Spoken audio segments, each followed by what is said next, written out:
I gave her a birthday trip and got a video of her enjoying it with someone else. The familiar sound of a text message alert blared from the phone on the oak coffee table, cutting through the quiet of a Tuesday evening in my suburban Austin home. I had just poured myself a second glass of bourbon, intending to unwind after a long day of working on the design of a new overpass for the city. I glanced at the screen, an unfamiliar number, a video link, and a terse line. "You should probably know what you're paying for." Curiosity overcame a vague sense of unease. It could be spam, a scam, but something compelled me to click on the link. The phone screen lit up. The video started, shaky, not very sharp, but the scene was unmistakable. A marble balcony, overlooking an ancient dome in the twilight of Rome. The same balcony of the hotel suite I had spent weeks researching, booking, and paying a small fortune for Brenda's 50th birthday. And then I saw her. Brenda. The blonde hair she was always so proud of. The turquoise summer dress I'd complimented her on before she boarded the plane. She was smiling, a bright, satisfied smile, but she wasn't smiling at me. She was leaning her head on another man's shoulder. His arms were around her waist, pulling her close. Then he leaned down, and they kissed. A deep, lingering, unabashed kiss. Right there on the balcony I'd paid for. I could see Brenda's face, her eyes closed in delight. The phone slipped from my numb hand, landing on the Persian rug with a dry thud. The bourbon in my hand wobbled, sloshing. A wave of nausea rolled up from my stomach. My heart pounded in my chest, so hard I could hear it ringing in my ears. My breath caught. No, it couldn't be. This was some kind of cruel joke. Someone had edited the video, but no, the image was too real, too clear. The way Brenda tilted her head, the expensive brand of bracelet she'd shown me, it was her. My name is David Miller. I am 54 years old and have lived in Austin, Texas, most of my life. I am a civil engineer. My job requires precision, meticulous calculations down to the millimeter, the patience to see a complex blueprint come to life on the ground. The bridges I design must support thousands of tons of weight. The buildings I oversee must withstand hurricane-force winds. I pride myself on my logic, my practicality, and my ability to see things through, at least in my work.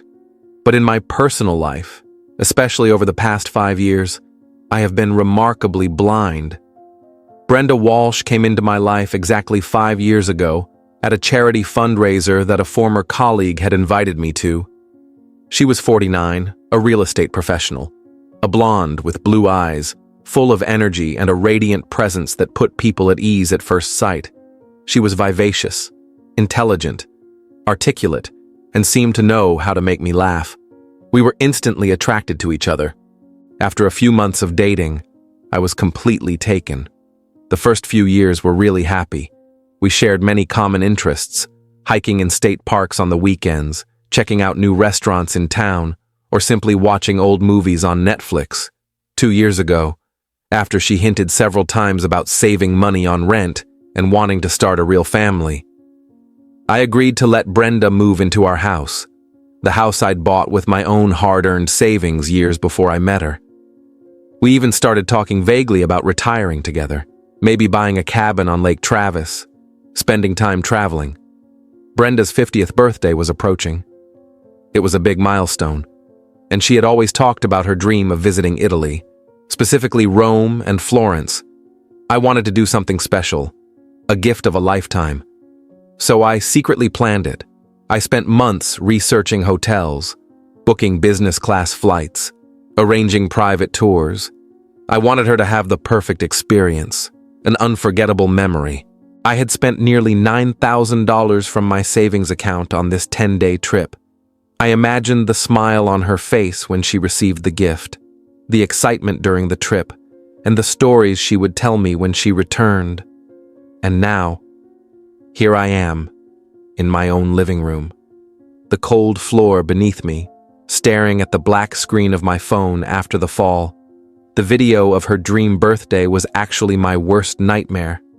A nearly $9,000 trip to Rome and Florence. My birthday present.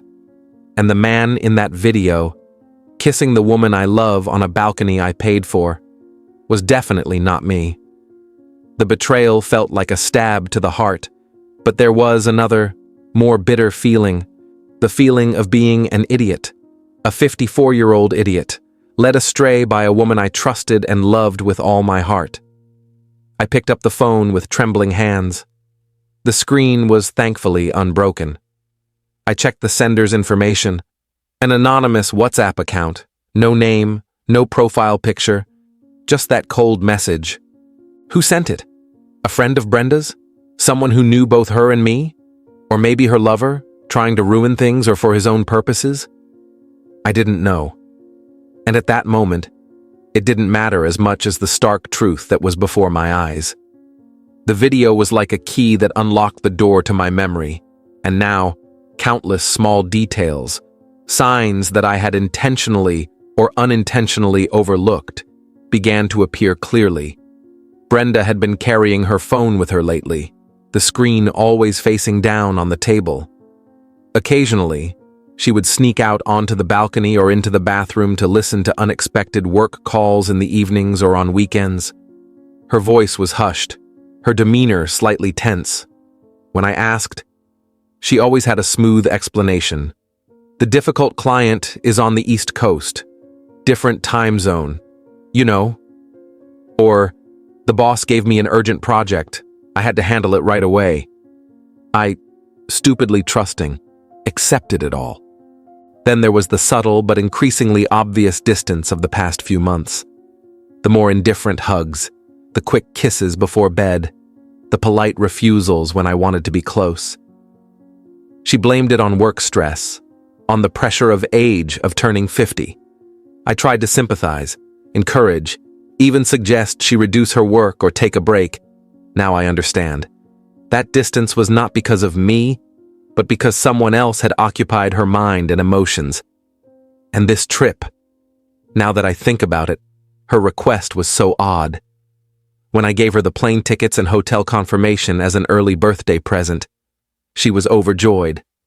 But then she insisted on going alone. "I really need some space, honey," she said, her voice sweet.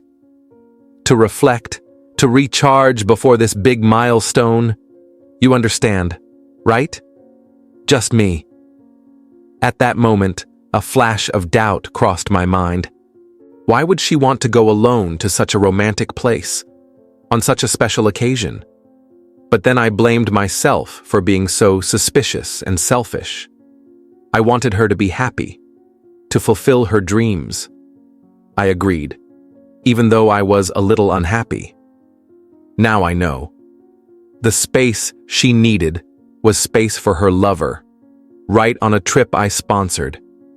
Anger began to rise, overwhelming the initial shock and hurt. I needed more concrete evidence, needed to know who it was. I opened my laptop and logged into my online banking account. I started going through the statements of the joint credit cards we had opened a year ago, mostly for everyday spending and travel, but the primary card was in my name, as well as my supplementary card that Brenda had. My heart sank again. There it was. The suspicious expenses had started to appear, not in Rome, but in and around Austin, months earlier. Dinners for two at fancy restaurants I'd never heard Brenda mention, receipts from florists, jewelry stores, gifts that were clearly not for me, and then a revelation that stunned me. A hotel charge of nearly $300 at a boutique hotel in San Antonio on a weekend about 6 weeks ago. I remembered that weekend. Brenda had said she'd driven down to San Antonio to meet a big potential client, a business trip. She'd even been tired when she got back late that night. San Antonio. I tried to remember. Who did Brenda know there? My mind was racing. I needed to identify the man in the video. The image was blurry and the angle wasn't head-on.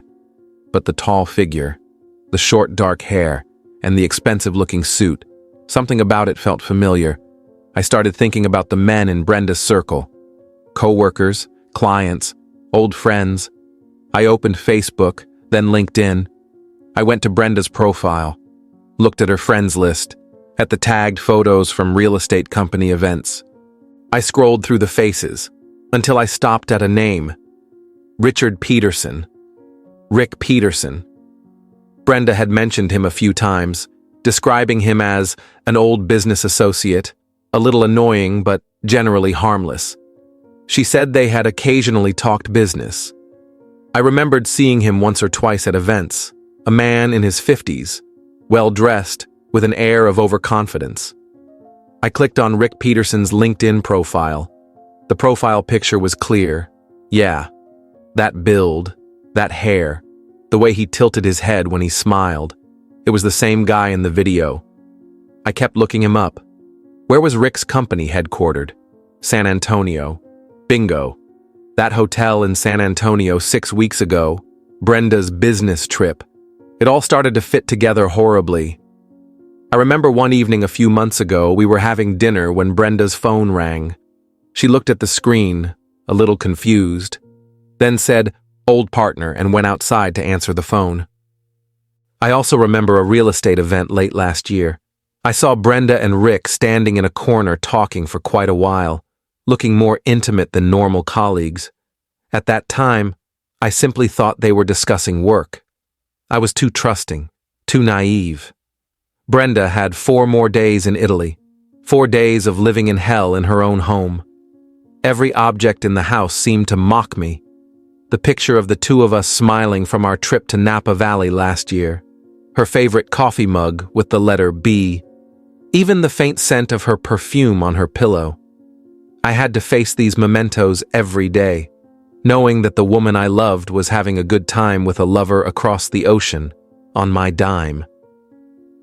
The worst part was the daily calls and texts from her. "Darling, Rome is amazing. I wish you were here," she would say over the phone, her voice filled with false excitement. "I went to the Colosseum today. It was magnificent. I missed you so much." I had to swallow the lump in my throat, keep my voice calm, and respond to her empty words of endearment. "Yeah, I miss you too. Take care." Each conversation was torture. I wanted to scream at her, curse, expose her lies, but a cold, rational part of my mind, perhaps my engineer's instinct for the best possible outcome, told me to wait. I needed to stay calm, gather more evidence if possible, and most importantly, plan for the confrontation. I would not let her continue to control the situation. During those 4 days, I didn't just wait. I acted quietly and decisively. I backed up the video to my computer and a separate USB drive. I took screenshots of all the credit card statements with suspicious charges, including the hotel receipt in San Antonio. I went through old text messages, looking for more signs of irregularity that I had previously missed. More importantly, I called Michael Chen, a good family law attorney I met through a previous construction project. I explained the situation briefly, without getting too emotional, just focusing on the legal and financial aspects. "This house is fully in my name. I bought it before I met Brenda," I clarified. "We have a small joint savings account, mostly with my money. She has a secondary card for my credit card. This trip to Italy is fully paid for." Michael listened carefully and gave me clear advice. Legally, the house was my separate property, and Brenda had no claim to it.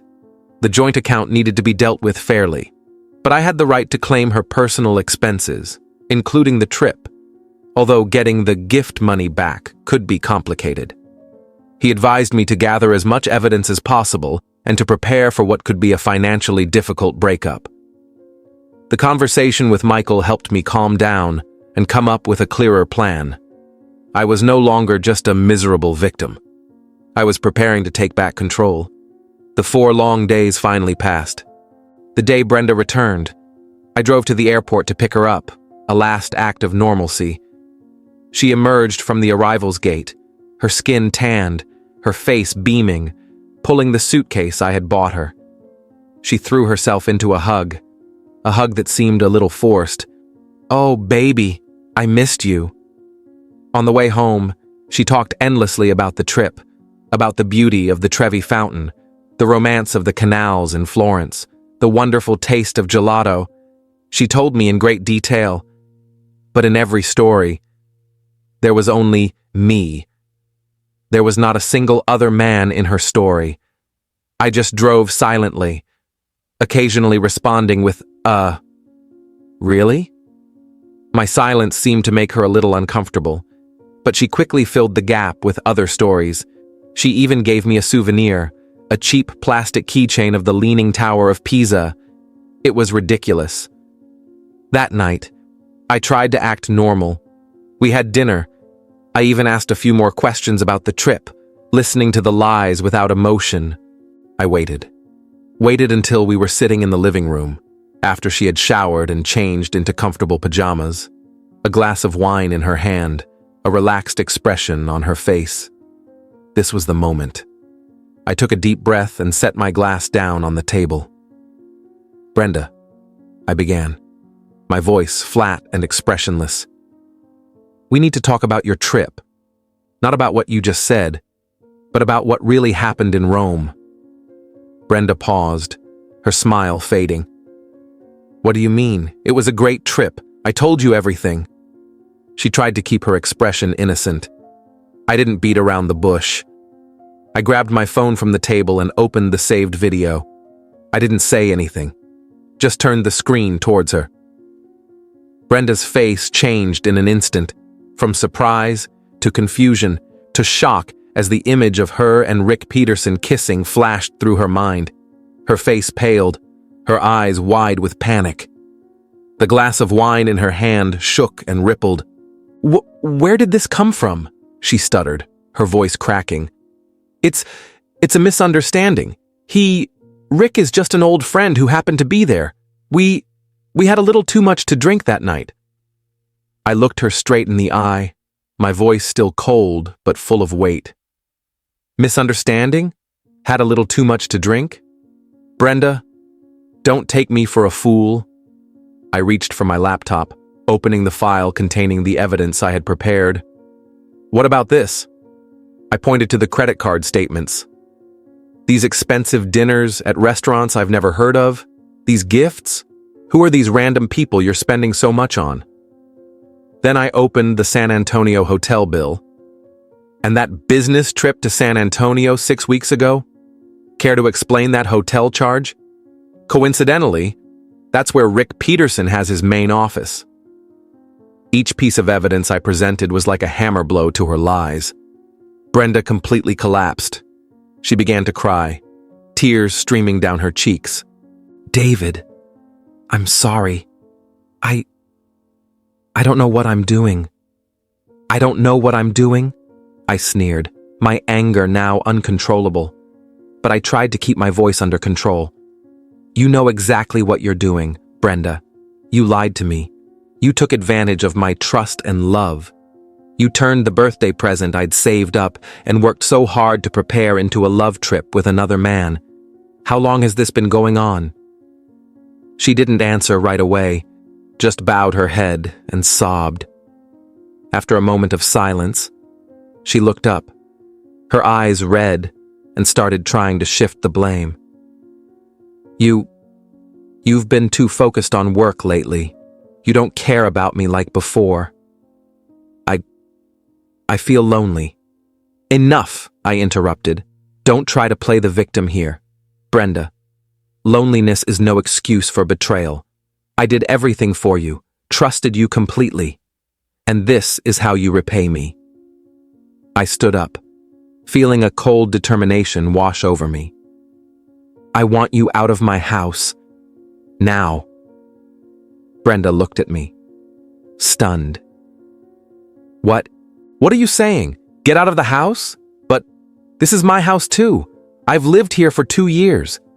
"No," I said firmly. "This is my house. I bought it with my money, long before you came along. You were just a roommate. And now, that time is over." She began to beg, to cling. "David, please give me another chance. I know I was wrong. We can work this out." "There is no chance," I said, my voice unwavering. "The trust is gone. It is over. Pack your things." The confrontation turned into a bitter mess. Brenda cried and angrily threw her belongings into a suitcase. She screamed about the sacrifices she had made for the relationship, the rights she deserved. "We have a joint savings account. You can't just send me away empty-handed." "About the joint account," I said, keeping my voice as calm as possible, thanks to the preparation I had done with my lawyer. "We'll split the remaining money after deducting the shady expenses you spent on yourself and your lover. And of course, that nearly $9,000 trip to Italy. You used my gift to fund your betrayal, so you're responsible for that." "You can't do that," Brenda shouted. "It's a gift. You can't take it back." "I can and I will," I replied. "That gift was based on a lie. Either you agree to deduct that, or we will meet in court. With this video and all the other evidence, take your pick." The threat of going public seemed to work. Brenda was silent, her face full of anger and resentment, but she knew she had nowhere to go. She called a friend, I didn't know who and didn't care, to come help move. A few hours later, Brenda and her suitcases were out of my life. The door slammed shut behind them, leaving a heavy silence in the house. I stood alone in the middle of the cluttered living room, feeling exhausted, empty, but also strangely relieved. The nightmare was over, at least the direct part. Now it was time to clean up and rebuild. The next few days were a series of practical, somewhat cold but necessary actions. I met with attorney Michael Chen again to finalize the legal formalities. We drew up a clear property division agreement, which stated that Brenda no longer had any interest in my house. The joint savings account was closed, after a thorough audit and deductions for Brenda's unexplained personal expenses, plus the $9,000 trip expenses, which she eventually agreed to in the agreement to avoid further legal trouble. The remaining money was divided in half. Her share was not as large as she had hoped. I transferred her share and ended all financial ties. I changed all the locks in the house. I canceled the secondary credit card Brenda had and requested a new one with a different number. I went through all my online accounts and changed my passwords. I deleted Brenda and Rick Peterson's numbers from my contacts and blocked them on all social media platforms. I didn't want to see or hear from them again. It was a radical act of disconnection, a necessary step to protect my own space and peace. I knew that in the real estate world and in our mutual circle of friends, the story of our sudden separation would inevitably spread. Brenda, being her nature, would probably tell a different version, a story in which she was the victim. I decided not to let that happen. I didn't go around spreading the word, but I did take the initiative to contact a few of my closest friends, people I truly trusted. I told them the truth, briefly, objectively, without adding any vitriol. I told them about the betrayal, about the video evidence and the finances. I didn't want pity. I just wanted the truth to be known by those who mattered to me, to protect my reputation and stop the false rumors. Their response was sympathy and support, which helped me a lot. The healing process was not easy. There were days when the pain and anger would return, especially on quiet evenings or when I came across an old memento. I allowed myself to feel those emotions, to acknowledge the hurt, but I did not let them overwhelm me. I focused on my work, rediscovering the precision and logic of my technical drawings. Work became a safe haven, a place where effort and precision were rewarded. I started reconnecting with old friends I had drifted apart from during my relationship with Brenda. I spent more time with my family, with people who genuinely cared about me and didn't have any ulterior motives. I resumed weekend fishing on Lake Travis, a hobby I had put on hold because Brenda didn't like the smell of fish.